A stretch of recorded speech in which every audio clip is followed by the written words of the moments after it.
यह है उन चार मित्रों की कहानी जो न केवल मूर्ख थे बल्कि अपनी मूर्खता में अव्वल दर्जे के थे। दोस्तों, ये कहानी बेहद मजेदार और हास्य से भरपूर होने वाली है, इसलिए इसे पूरा जरूर सुनिए। एक गांव में चार मित्र रहते थे जो चारों के चारों नाकारा और मूर्खता की हद तक बेवकूफ थे। एक दिन वे आपस में बातें कर रहे थे कि उनमें से सबसे बड़ा मूर्ख कौन है। वे आपस में तय नहीं कर पा रहे थे, इसलिए उन्होंने गांव के बुजुर्गों से सलाह लेने का निश्चय किया। वे चौपाल पर पहुंचे जहां गांव के बुजुर्ग बैठे बातें कर रहे थे। चारों ने बुजुर्गों से पूछा, हम में से सबसे बड़ा मूर्ख कौन है? गांव के बुजुर्गों में से एक ने कहा, हम ऐसे नहीं बता सकते कि तुम में से सबसे बड़ा मूर्ख कौन है।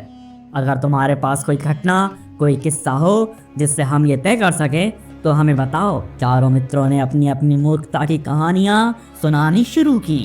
पहले मित्र ने कहा, जब मेरी नई नई शादी हुई थी तो मेरी माँ ने मुझे ससुराल जाकर ज्यादा बातें ना करने और केवल हाँ और ना में जवाब देने की सलाह दी थी। मैं ससुराल पहुंचा, मेरे ससुर ने मुझसे हाल चाल पूछा और कहा, आइए जमाई राजा, सब ठीक है ना? मैंने कहा, ना। वो चौंक गए और बोले, क्यों, कोई परेशानी है?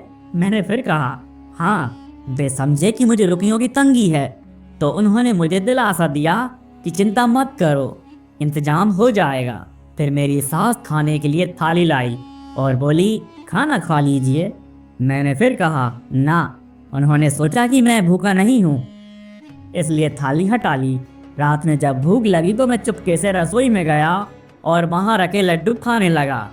अचानक बर्तन गिर गया और मेरी सास जाग गई। डर के मारे में भागा और चादर ओढ़ कर सो गया। साले और ससुर ने मुझे जगाया और देखा कि मेरा गाल सूजा हुआ था। वे घबरा गए और मुझे वैद्य के पास ले गए। वैद्य जी ने जब जांच की तो लड्डू मेरे मुंह में दवा मिला। ये देखकर सभी हंस पड़े और मेरी मूर्खता पर हंसते हंसते लोटपोट हो गए। दूसरे मित्र ने कहा, एक बार मैं ससुराल जाने के लिए नए कपड़े लेकर निकला। मैंने सोचा कि अगर रात में पहुंचा तो नए कपड़े कौन देखेगा, इसलिए मैंने रास्ते में झोपड़ी में कपड़े टांग दिए और गमछा पहन लिया। जब मुझे भूख लगी तो पास के घर से रोटी मांगने चला गया। अंधेरा होने के कारण मुझे नहीं पता चला कि यह घर मेरे ससुराल का ही था। मेरी पत्नी ने मोमबत्ती लेकर दरवाज़ा खोला, लेकिन मुझे अंधेरे में नहीं देख पाई। मैं डर कर पीछे हटने लगा और कुंवर की डेयरी में गिर गया। जब मेरी पत्नी ने घर वालों को बताया तो सब बाहर आए और मुझे गोबर से निकालकर साफ किया। जब उन्होंने मेरी मूर्खता की पूरी कहानी सुनी तो वो भी हंसते हंसते बेहाल हो गए।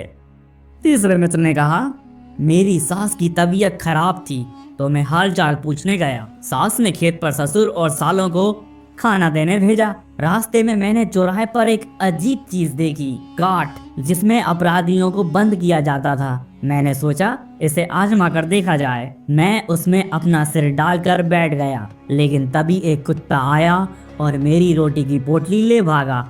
मैंने उसे पत्थर मारा, लेकिन पत्थर भी चला गया। अब मैं खुद को काट से निकाल नहीं पा रहा था। जब घर वाले मुझे खोजते हुए वहां पहुंचे तो गांव वालों ने बताया कि जमाई जी खुद ही काट में फंस गए हैं। राजा के पास शिकायत लेकर गए, लेकिन राजा को कुछ पता ही नहीं था। अंत में जब उन्होंने मुझे देखा और मेरी मूर्खता की दास्तान सुनी तो सब हंसते हंसते पागल हो गए। चौथे मित्र ने कहा, मेरे साले की शादी थी, मैं भी वहां पहुंचा, लेकिन मुझे याद आया कि तम्बाकू घर पर ही छूट गई है।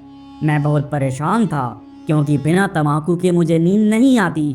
मैंने पत्नी से पूछा तो उसने बताया कि तम्बाकू बाड़े में रखी है। मैंने उसे कंधे पर बिठाकर बाड़े में ले जाने का सोचा। जब मैं बाड़े में पहुंचा तो हमारी परछाई अंधेरे में अजीब लग रही थी, जिससे गाय भैंसे डरकर खूंटे तोड़कर भाग गईं।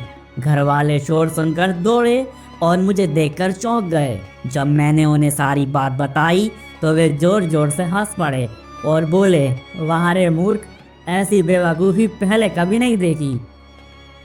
गांव के बुजुर्गों ने चारों की मूर्खतापूर्ण कहानियां सुनी और बोले, तुम चारों ही मूर्ख हो, लेकिन जो बिना किसी कारण खुद ही काट में जा फंसा वही सबसे बड़ा मूर्ख है। अब दोस्तों, आपकी राय में इन चारों में सबसे बड़ा मूर्ख कौन है? कमेंट में ज़रूर बताइए। और ऐसी मजेदार कहानियों के लिए चैनल को सब्सक्राइब करें। मिलते हैं अगली कहानी में। धन्यवाद। धन्यवाद।